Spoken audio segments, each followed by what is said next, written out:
Friends నమస్తే. Present మా ship అయితే లోడ్ చేసుకుని బయలుదేరింది అమెరికా నుంచి టర్కీ. ప్రజెంట్ షిప్ సైలింగ్లో ఉంది. ప్రజెంట్ నా డ్యూటీ అయితే సైలింగ్లో షిప్ పోర్ట్ దగ్గర రీచ్ అవుతుంది కాబట్టి నాకైతే డ్యూటీ బ్రిడ్జ్ పే చేశారు. మెయిన్గా నా డ్యూటీ కూడా యాజ్ ఏబీగా షిప్లో పనిచేస్తాను. ఏబీగా మెయిన్గా లుక్అవుట్ ఉంటుంది, లుక్అవుట్ అండ్ హ్యాండ్ స్టీరింగ్ ఉంటుంది. మీరు ఇక్కడ చూడొచ్చు, ఇది మెయిన్ లుక్అవుట్కి. ఇది బైనాక్యులర్ అంటారు. ఈ బైనాక్యులర్ అంటే మీకు అందరు చూసిందే. మొత్తం లాంగ్ డిస్టెన్స్ని మనం దగ్గరగా చూసి రిపోర్ట్ చేయొచ్చు. పక్కన ఏ షిప్లో వస్తాను అనేసి ఆ రిపోర్ట్ చేయడానికి అయితే దీనిని ఎక్కువగా ఉపయోగిస్తారు.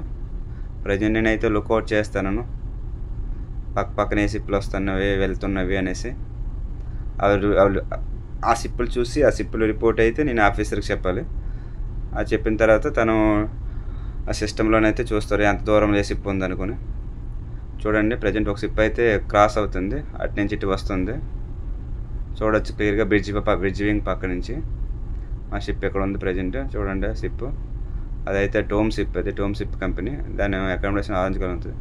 నేను ప్రజెంట్ అయితే కొద్దిగా షిప్ని అంతే ఆల్టర్ చేయడానికి అయితే ఆటో నుంచి మాన్యువల్ చేశాను. యాక్చువల్గా ఆటో బటన్ ఉంటుంది, దాన్ని చేయొచ్చు.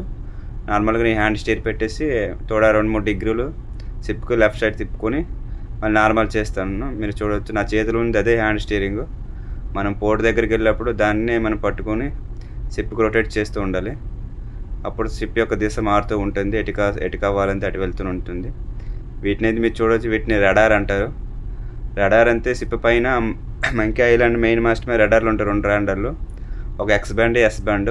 రాడార్లో ఒకటి లాంగ్ డిస్టెన్స్ దగ్గర ఉన్న డిస్టెన్స్లో షిప్లని చూపిస్తుంది, వేరే ఒకటి దూరం దగ్గర ఉన్న షిప్లని చూపిస్తుంది.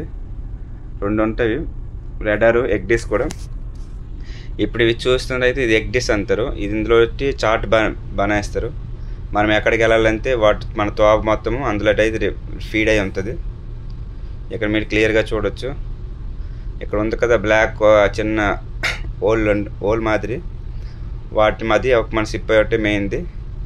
మనమైతే ప్రజెంట్ ఎక్కడ ఉన్నాం క్లియర్గా చూడొచ్చు.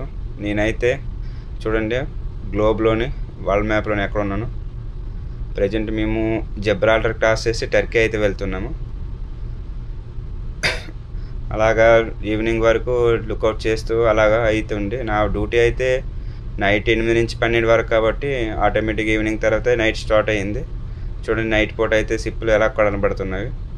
ఆ రడార్లోనే చూడండి ఆ వైట్ ఎల్లో మార్కులు ఉన్నాయి కాబట్టి అవన్నీ షిప్లే. మన దగ్గరలో ఎంత డిస్టెన్స్లో ఉన్నవన్నీ మనకు క్లియర్గా చెప్తుంది, మీరు క్లియర్గా చూడొచ్చు. చార్ట్లను కూడా చూడొచ్చు. చార్ట్లోని షిప్ ఎంత దూరం ఉన్నది, ఎంత దగ్గర ఉందని క్లియర్గా చూడొచ్చు. ఇదే మార్నింగ్ నేను ఉపయోగించాను కదా హ్యాండ్ స్టీరింగ్, వీటిని అయితే హ్యాండ్ స్టీరింగ్ నైట్ పూట అయితే ఇలా కనబడుతుంది. ఈ హ్యాండ్ స్టీరింగ్ రాత్రప్పుడు కూడా పైలట్ వచ్చినప్పుడు కూడా సేమ్ ఇలాగే ఉంటుంది. మనమైతే అలా చూడండి అదే రాడారు, అది తిరుగుతుంటుంది. అది మనకి ఎంత దూరం షిప్ ఉన్నదో అది మనకు టార్గెట్ చేసి చెప్తుంది. చూడండి మన షిప్ అయితే అక్కడ ఉంది కదా వైట్ మార్కు, ఆ పక్కన చూడండి గ్రీన్ మార్కులు ఉన్నాయి కాబట్టి వాటిని అన్నీ మన పక్కన ఏ షిప్లు ఎంత దూరంలో ఉన్నవన్నీ క్లియర్గా చూపిస్తుంది. మీరైతే క్లియర్గా చూడొచ్చు. Thank you friends. ఈ వీడియో నచ్చితే లైక్ అండ్ షేర్, సబ్స్క్రైబ్.